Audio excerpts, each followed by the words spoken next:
গুণোৎসব সম্পর্কে বক্তব্য রাখছি আমি তামান্না ফিরদৌসী চৌধুরী।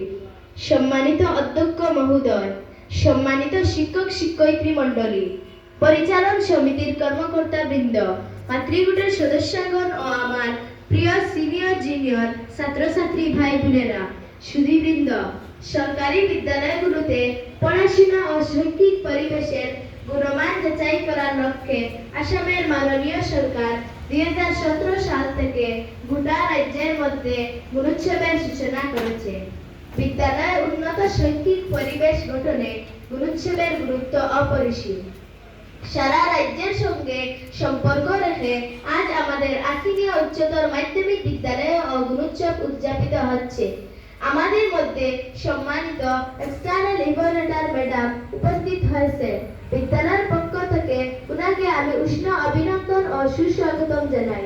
তৎসঙ্গে উপস্থিত সবাইকে ধন্যবাদ জানিয়ে আমার বক্তব্য সমাপ্ত করছি।